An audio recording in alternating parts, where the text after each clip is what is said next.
মা গাই সারাদিনই কাজ কাম নিয়ে ব্যস্ত থাকে, রান্না বাড়া করে খাওয়া দাওয়া করে। একটু শক্ত বিধায় এটা আনা হয়েছে, না হলে কিন্তু আনা হতো না। লাগাইছে না তো গাইস, জানেন শুধু আমি বাবা মা থাকি, দুই ভাই দেশের বাইরে। ভালো লাগে না গাইস, সত্যি কিন্তু আমি বলতেছি ভালো লাগে না, মনটাই বলতেছি। কোন রেস্ট করার পর এখন উঠলাম, উঠে বসে পড়লাম এডিট করতে। Hello everyone, good morning, welcome to my new blog. কেমন আছেন সবাই? আই হোপ সবাই ভালো আছেন, আমি ভালো আছি। তো আজকে ভিডিওটা অনেক ইন্টারেস্টিং হতে চলছে, আপনারা অবশ্যই ভিডিওটি স্কিপ না করে ভিডিওর শেষ অবধি সাথে থাকবেন। গাইস, এখনের যে ওয়েদারটা হচ্ছে সন্ধ্যার পর থেকে কিন্তু কুয়াশা পড়ে কিন্তু অলরেডি শুরু হয়ে গেছে। গতকালকে রাত্রে দোকান ক্লোজ করে আসবার সময় দেখলাম যে অনেক কুয়াশা পড়েছে। তো কুয়াশা কিন্তু ভরে যায় রাত্রে, আর দিনে কি হয়, দিনে কিন্তু প্রচন্ড রোদ। কি দেখুন, বুঝতে পারতেছেন আপনারা, দিনে কিন্তু প্রচন্ড রোদ, প্রচন্ড গরম, আর রাতে কুয়াশা। তো কয়েকদিনের মধ্যেই এটা কিন্তু দিন রাত মিলাই হয়ে যাবে, দিন রাত মিলাই কিন্তু কুয়াশা পড়বে। তো শীত আসতে চলেছে, ভালো লাগে কিন্তু শীতের সময়, আমার শীতটা খুব বেশি ভালো লাগে। আর এদিকে দেখুন আমার মা যে কার্পেট লাগাইতেছেন ঘরের মধ্যে। তো কার্পেট, এটা কিন্তু কার্পেট ওইটা রাখছেন না জানি, এটা কিন্তু কার্পেট, এটা ফ্লোরের কার্পেট গাইস, এটা কিন্তু ফ্লোরের কার্পেট। তো ফ্লোরের কার্পেটটা ওখানে লাগাইতেছেন। তো এটা একটু শক্ত বিধায় এটা আনা হয়েছে, না হলে কিন্তু আনা হতো না। লাগাইছে না গাইস, সব মিলের রুমে সাকরের রুমে লাগিয়েছি, দেখে আছি কেমন আছে। আমি তো গাইস মাত্র শাওয়ার নিয়ে বের হলাম, শাওয়ার নিয়ে জাস্ট বের হয়ে রেডি হলাম। ও এই দেখুন, এটা হচ্ছে সাকরের রুমে এখানে লাগিয়েছেন। তো ভালো হয়েছে। হয় কি, ওই যে ওখানে ধুলাবালি পরে একদম নোংরা হয়ে যায় বোর্ডটা, তো এটাতে যদি পরে এটা জাস্ট এটা তুলে আবার মুছে নেওয়া যাবে। তো সুন্দর লাগে, খারাপ লাগে না কিন্তু। এটা হচ্ছে সাকরের রুম। তো সাকরের ছবিগুলো আপনারা অনেক আগে দেখেছেন। সাকরের রুমটা টিপটপ থাকে, মানে নিট এন্ড ক্লিন থাকে সবসময়। এখন তো বাসায় নেই, এদিকে সব মিলের রুমও কিন্তু নিট এন্ড ক্লিন থাকে। এই দেখুন, এটা সব মিলের রুমে লাগানো হয়েছে ধুলাবালি না পড়ার জন্য, ধুলাবালি পড়লেও যাতে মুছে নেওয়া যায়। এক সমস্যা নেই, মা লাগাইতেছে এটা। আর এদিকে দেখুন বাবা গীতা পাঠ করতেছেন, গীতা পাঠে আছেন বাবা।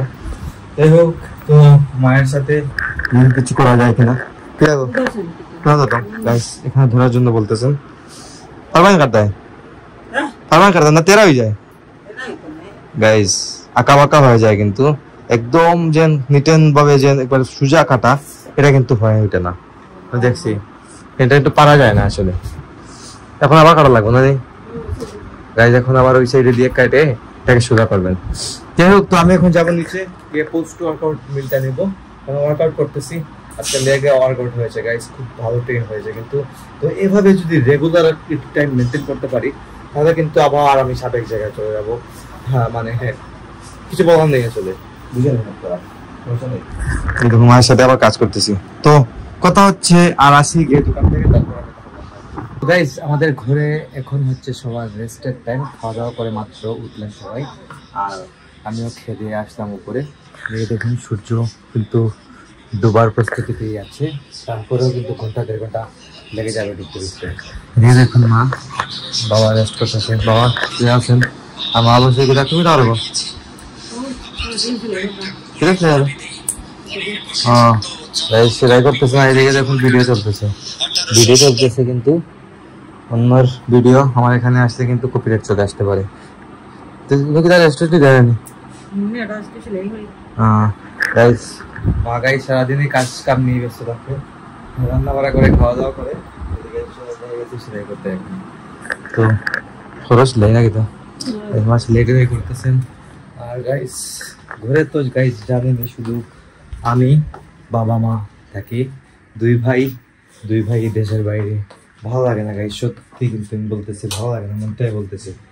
মানে একদম মানে কি বলবো আপনাদেরকে, একদম অশান্তি করে কিন্তু আসলে। মানে স্বপ্নীল দেশে ছিল না এতদিন, ততটাও বুঝতে পারি না, কিন্তু স্বাক্ষর দেশে না থাকাতে মানে আমাদের কিন্তু খুব বেশি কষ্ট হইতেছে যে মানায় নিতে।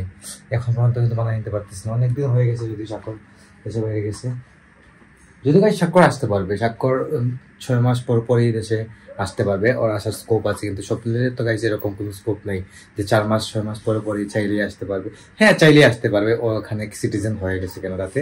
তো স্বপ্নিল চাইলে আসতে পারবে, কিন্তু গাইজ এত দূর থেকে তো আসাটা আসলে ইম্পসিবল, মানে হুটহাট করে আসা ইম্পসিবল আসলে।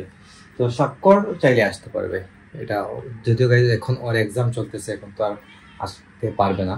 তো মেইন কথা হচ্ছে এইটাই যে ভালো লাগে না গাইজ, বাসায় আসলে শুধু এই বিছানাতে শুয়ে থাকি, ফোন টিপি, নাহলে পিসিতে বসে থাকি, মায়ের সাথে কিছুক্ষণ গল্প করি।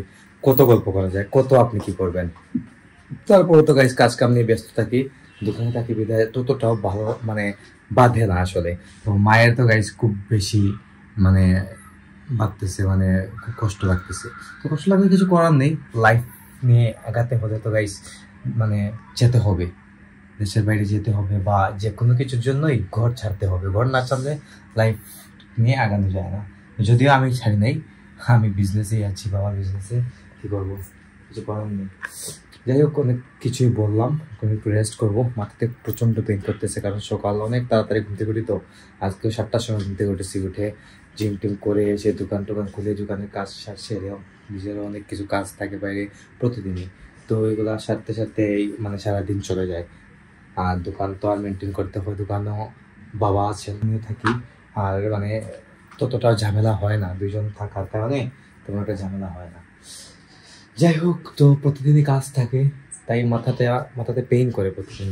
খাওয়া দাওয়া করে উঠলেই কিন্তু আর বসতে ইচ্ছা করে না, ইচ্ছা করে একটু ঘুমিয়ে পড়ি, কি করবো। যাই হোক, তো একটু রেস্ট করি।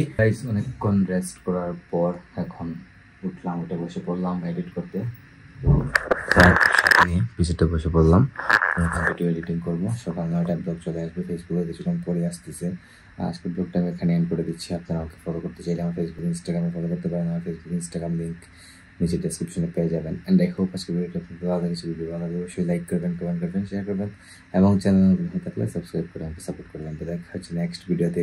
ততক্ষণ ভালো থাকুন, সুস্থ থাকুন। Thank you so much for watching.